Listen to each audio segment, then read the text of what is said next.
stop right there. Before you scroll away, let me ask you something that might completely shift the way you see the world. Do you really believe that being good keeps you safe? That kindness protects you, that generosity earns loyalty, that honesty guarantees respect? If you said yes to any of those, you're about to uncover one of the biggest lies society has ever told you. The greatest misconception people have is thinking that being good means being safe. But here's the brutal truth. Goodness can destroy you. It burns through everything you've built. Your relationships, your career, your peace, and your dreams.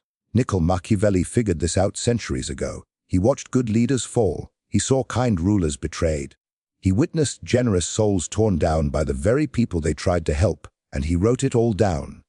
Today, I'm going to reveal the hidden truth he discovered, the shocking cost of goodness that nobody talks about. In the next few minutes, you'll learn why your goodness is making you weak, why people exploit your kindness instead of respecting it, and most importantly, how to turn your goodness from your biggest weakness into your most powerful weapon. But first, let me make something crystal clear. I'm not asking you to be evil. I'm not asking you to hurt anyone. What I'm showing you is how to be strategically good, not blindly good. Because the truth is, in a world full of wolves, being a sheep doesn't make you safe. It gets you eaten alive. Now, drop this affirmation in the comments. I choose strategic goodness. From this moment forward, everything changes. You won't use your goodness without thought. You'll use it with intention. In this video, we'll uncover why goodness doesn't always protect you. In fact, it often destroys you, and you'll learn how to transform it into a true source of power. Think about the kindest person you know. Now ask yourself, are they truly respected, or are they just the one everyone calls when they need something? The truth is, being good often makes you vulnerable, not secure. When you're consistently kind, people start to see you as predictable. They know you won't fight back, won't say no, won't push back when pushed. You become the one they rely on, but not the one they respect. You turn into the office doormat, the friend who always pays the bill, the family member who always helps, even when it hurts you. I once knew a manager like that. He was the kindest leader I'd ever met. Always covered for his team, always took the blame, always put others first. Guess what happened? They promoted someone else over him. Why? Because people don't see nice as leadership. They see it as servitude. When you're always available, your value disappears. When you never set limits, people will always push past them. When you never show your teeth, people assume you don't have any.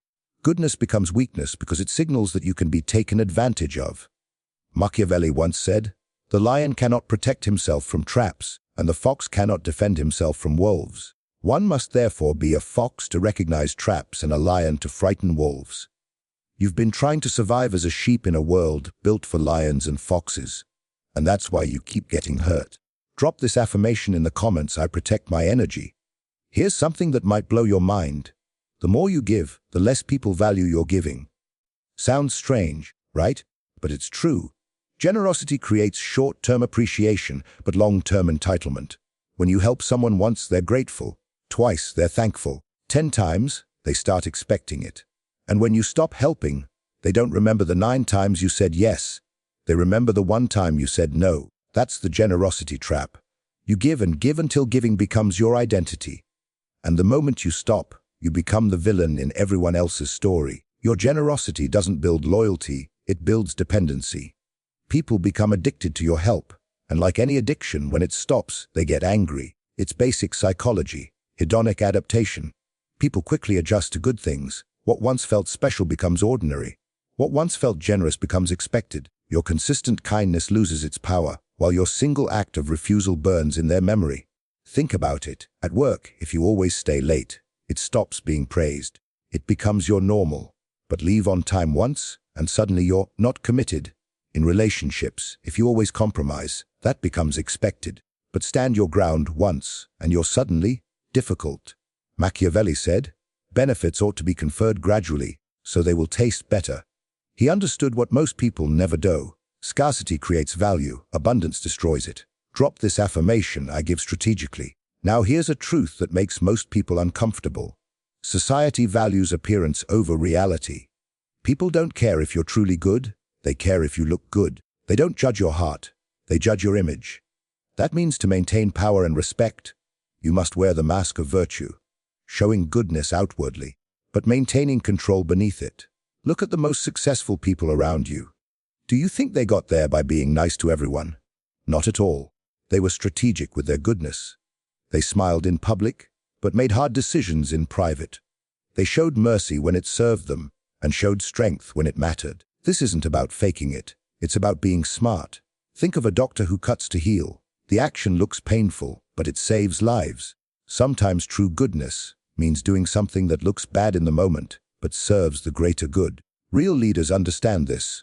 They know when to show kindness and when to show steel. Most people get this backwards.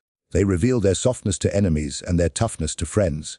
Smart people do the opposite. Machiavelli said, "Everyone sees what you appear to be. Few experience what you truly are, because perception shapes power. If people perceive you as weak, you become weak. If they see you as strong, you become strong." Drop this in the comments. I control my image. Every single thing you do has a cost. Every favor you grant, every time you say yes when you want to say no, it all drains something from you. Most good people never think about this. They give endlessly until there's nothing left. Then they wonder why they feel tired, resentful, and unappreciated. Your time, your energy, your focus, they're limited.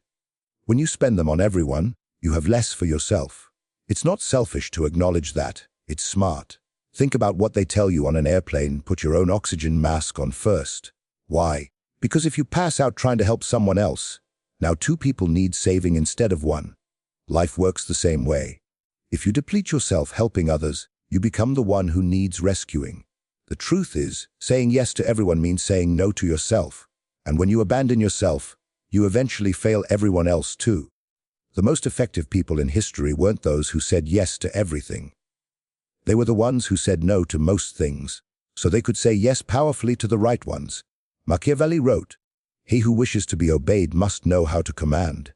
You can't command others if you can't command your own time and energy.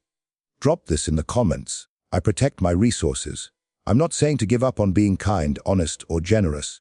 I'm saying these virtues should be used strategically, like precise tools or sharp weapons. A sword sitting on the wall protects no one, but in the hands of a skilled warrior, it can save lives. Your goodness should work the same way. Help with intention, be kind with direction, say yes with purpose. Instead of helping everyone a little, help the right people a lot. Instead of being nice to all, be genuinely kind to those who matter. Before agreeing to anything, ask yourself 3 questions. 1. Does this align with my goals and values?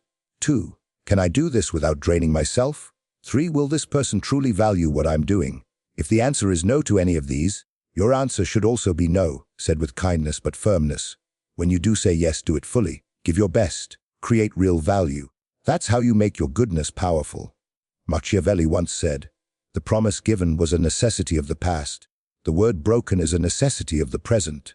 He knew that sometimes being good to one person means being firm with another. Strategic virtue isn't selfish, it's effective. Drop this in the comments. I choose effective kindness. Here's something that changes how you see people forever. Gratitude fades. The help, the sacrifices, the favors, you remember them. Others don't. Repeated kindness becomes expected. What starts as appreciation turns into obligation. You help someone once, they're grateful. Twice, they're thankful. A few times later, they just assume you'll do it again. Stop helping once, and suddenly you're the bad guy. It's not evil, it's human nature. People adapt to kindness and take it for granted. At work, at home, in friendships, the pattern repeats. The one who always helps becomes the one everyone expects to help, and when that person sets a boundary, they're accused of changing. Machiavelli said, "Men judge more by the eye than by the hand." People see what you're doing now, not what you've already done. Your past goodness fades from their memory. Your current actions define their opinion. This is why endless giving doesn't build respect, it builds blindness. Drop this affirmation. I create lasting impact. The world doesn't care about your intentions. It cares about your results. You might have the kindest heart in the world, but if your actions don't create real outcomes, they mean nothing. History doesn't remember those who meant well. It remembers those who changed things. Would you rather be remembered as someone who was nice, but achieved nothing, or as someone who seemed tough but made a real difference? Because being nice might make you liked, but it won't make you remembered. True goodness often means doing what doesn't look good right now. Parents who discipline their kids aren't cruel. They're caring. Teachers who grade hard aren't mean. They're preparing. Leaders who demand excellence aren't harsh. They're building growth. Nice people seek comfort. Good people seek progress. Nice people avoid conflict. Good people resolve it. Nice people maintain peace. Good people create it. Machiavelli said, "The end justifies the means," not as permission to do wrong, but as a reminder that intentions don't matter without results. Drop this in the comments. I focus on outcomes. Now let's talk about legacy. How you'll be remembered. History doesn't honor the merely kind. It honors the strong, the resilient, the impactful. Think about it. Can you name 5 nice people from history? Probably not, but you can name 5 who changed the world. Steve Jobs wasn't known for being nice. He was demanding, relentless, and visionary, but he built tools that changed billions of lives. Being remembered for creating change is far greater than being forgotten for being agreeable. Here's the truth. You can't leave a mark if you don't survive long enough to make one. The kindest people can't help anyone if they're crushed by those who use them. The most generous can't give if they've already given everything away. The most honest can't speak truth if they're silenced by the cunning. Machiavelli said, "It is better to be feared than loved if you cannot be both." What he meant is simple: respect outlasts affection, and strength sustains goodness. Be both good and strong, but if you must choose, choose strength, because only strength allows you to protect your goodness. Here's the final truth: goodness without strategy is dangerous. It leaves you exposed, drained, and forgotten. But goodness with strategy, that's power. It becomes influence, survival, and legacy. It turns kindness into strength and compassion into control. So now the question is yours. Will you let your goodness weaken you? Or will you master it and make it your greatest weapon? Drop this final affirmation in the comments. I master strategic goodness. Remember, in a world full of wolves, don't be a sheep. Be a shepherd. Protect not through weakness, but through wisdom, strength, and purpose. Thank you for watching, and I'll see you in the next one.